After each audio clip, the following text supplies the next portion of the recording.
আজকের রেসিপি একটি অভিনব মিষ্টি মুখের, যেটা শুধু তৈরি না, কিভাবে সার্ভ করবেন সেটাও দেখে নেওয়া যাক স্টেপ বাই স্টেপ। প্রথমেই তার জন্য 1 লিটার দুধ আগে জাল দিয়ে রিডিউস করে নিন 25%। মোটামুটি 25% রিডিউস হয়ে যাওয়ার পর তাতে অ্যাড করে দিন 2 টেবিল স্পুন মতো গুঁড়ো দুধ। আর আমরা এখানে মিষ্টির জন্য 3 টেবিল স্পুন মতো কনডেন্স মিল্ক ব্যবহার করেছি। আপনারা চাইলে কিন্তু চিনি বা মিছরিও ব্যবহার করতে পারেন। এবং এই পুরো দুধটা মোটামুটি 600 ml অবধি রিডিউস করে নেবেন এবং রিডিউস হয়ে যাওয়ার পর ঠান্ডা করে ফ্রিজে রেখে দিন মোটামুটি 3-4 ঘন্টা সময়ের জন্য।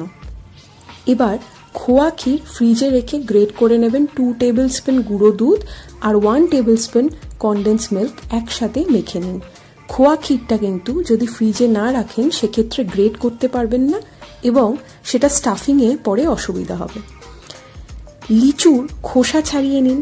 খোসা ছাড়ানো হয়ে গেলে একটা ছুরির সাহায্যে লিচুর বীজটা বের করে নিন।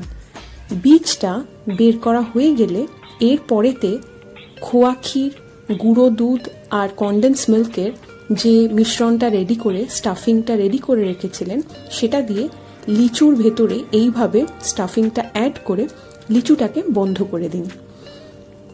খুবই সহজ, কোনো অসুবিধা হবে না স্টাফিংয়ের সময়। যখন সমস্ত লিচুগুলো স্টাফ করা হয়ে যাবে, যদি আধ ঘন্টা ফ্রিজে রেখে দেন তাহলে কিন্তু সব থেকে ভালো লিচুর স্টাফিংটা থাকবে। এই অবস্থাতেও কিন্তু আপনারা সার্ভ করতে পারেন। খেতে দারুণ লাগে লিচুর ভেতরে এই খোয়া ক্ষীরের স্টাফিং। সমস্ত স্টাফিং কমপ্লিট হয়ে গেলে ফ্রিজ থেকে আধ ঘন্টা বা 40 মিনিট সময়ের জন্য রেখে নেওয়ার পর এবার সার্ভিং বোলটা প্রিপেয়ার করার জন্য ঠান্ডা করে রাখা মিল্ক রিডাকশন, আমের কুচি মোটামুটি 3-4 টেবিল স্পুন আর স্টাফড লিচুগুলো নিয়ে নিন। এবার একটা সার্ভিং বোলে ধাপে ধাপে প্রথমে দিয়ে দিন এই মিল্ক রিডাকশন বা যে রাবড়িটা বানিয়ে রেখেছিলেন সেটা।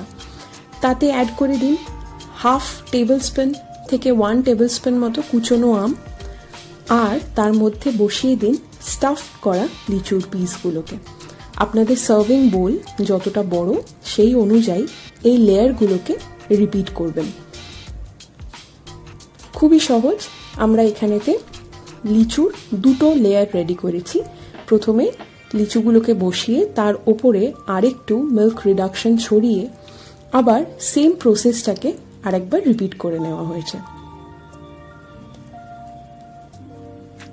চেষ্টা করবেন এই সার্ভিং বোলে লিচু, আম, দুধ সব সাজিয়ে নয় ফ্রিজে রেখে দিতে, বা গেস্টকে সার্ভ করার আগেই এই সার্ভিং বোলটা একদম সব কিছু উপকরণ ঠান্ডা অবস্থায় রেডি করতে। ওপর দিয়ে একটু গার্নিশিংয়ে ছড়িয়ে দিতে পারেন কুচনো আম। এই সময় আম আর লিচু দুটোই অ্যাভেলেবল থাকতে থাকতে একদিন বাড়িতে এই ডেজার্ট রেসিপিটা ট্রাই করতে পারেন। আমাদের জানাতে ভুলবেন না আপনাদের আজকে এই মিষ্টির রেসিপি কেমন লাগলো। সুস্থ থাকবেন, সাবধানে থাকবেন। এনজয়।